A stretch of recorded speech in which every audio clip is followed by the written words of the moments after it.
Assalamualaikum warahmatullahi wabarakatuh. Selamat malam teman-teman. Kami dari kelompok 3 akan berpresentasi tentang tema perencanaan pesan bisnis. Anggota kelompok kami ada 4, yaitu yang pertama ada Aulia Zahra, kedua Anggrahen Jati Rahayu, yang ketiga Fatia Alia Zahra, yang keempat ada Karmila Wahyuni. Pesan bisnis. Pesan bisnis adalah suatu pesan atau surat yang digunakan oleh pengirim untuk menyampaikan informasi yang tertulis maupun tidak tertulis dalam penyelenggaraan kegiatan bisnis yang diterima oleh orang ataupun organisasi. Proses perencanaan pesan. Yang pertama ada penentuan tujuan, yang kedua ada analisis audiens, yang ketiga ada penentuan ide pokok. Perencanaan pesan bisnis adalah proses penetapan berbagai kegiatan yang akan dilakukan sebelum pesan bisnis tersebut diluncurkan. Menetapkan tujuan pesan bisnis. Apa tujuannya? Merupakan tahap pertama dalam perencanaan suatu pesan bisnis adalah memikirkan maksud atau tujuan komunikasi. Tujuan komunikasi bisnis secara umum memiliki 3 tujuan. Yang pertama, memberi informasi atau informing, kedua, persuasi atau persuading, ketiga, melakukan kolaborasi atau collaboration. Analisis audiens. Analisis terhadap audiens sangat perlu dilakukan. Audiens dalam studi komunikasi bisa individu atau organisasi. Audiens biasanya memiliki pemahaman yang berbeda-beda atas pesan yang mereka terima. 5 pedoman yang perlu diperhatikan agar pesan bisnis mampu memenuhi kebutuhan informasi audiens pesan. Yang pertama, temukan apa yang ingin diketahui audiens tujuan. Yang kedua, antisipasi pertanyaan yang tidak dapat diungkapkan analisis audiens. Yang ketiga, berikan semua informasi yang diperlakukan oleh audiens. Yang keempat, pastikan bahwa informasi yang diberikan akurat. Yang kelima, tekankan gagasan yang paling menarik bagi audiens. Cara menentukan ide pokok ada 3 cara, yaitu ada brainstorming. Suatu cara menentukan ide pokok dengan membiarkan pikiran secara leluasa untuk mencari berbagai kemungkinan ide pokok, mempertimbangkan tujuan, audiens, dan fakta yang ada. Yang kedua, ada petunjuk atasan. Ide pokok dapat dilakukan dengan meminta petunjuk dari atasan. Ini banyak terjadi pada perusahaan dengan sistem senioritas dan desentralisasi. Yang ketiga, ada kebiasaan. Cara yang ketiga dalam menentukan ide pokok adalah berdasarkan kebiasaan. Apabila perusahaan menghadapi situasi yang sama atau relatif sama, maka akan digunakan suatu ide pokok tertentu.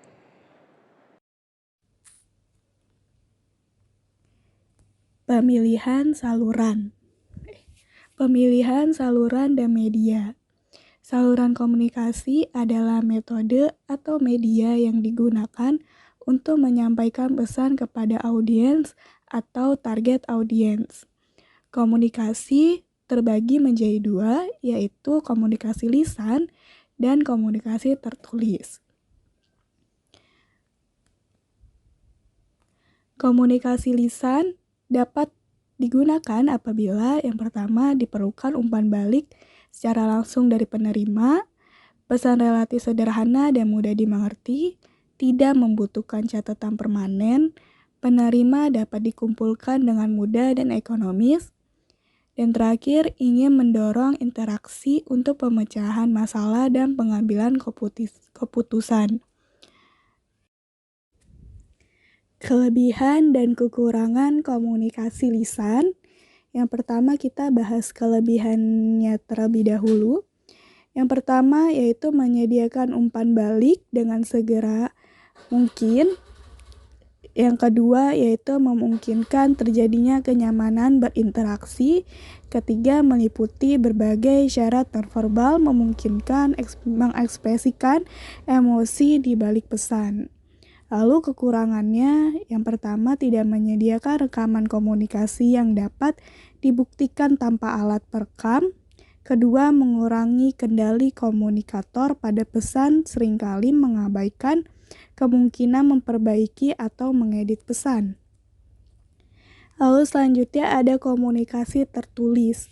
Komunikasi tertulis ini dapat digunakan jika tidak diperlukan umpan balik secara langsung, pesan terperinci dan kompleks, memerlukan perencanaan yang seksama, memerlukan catatan yang permanen, penerima dalam jumlah yang banyak, penerima sulit dijangkau karena tersebar secara geografis, dan terakhir ingin meminimalkan distraksi.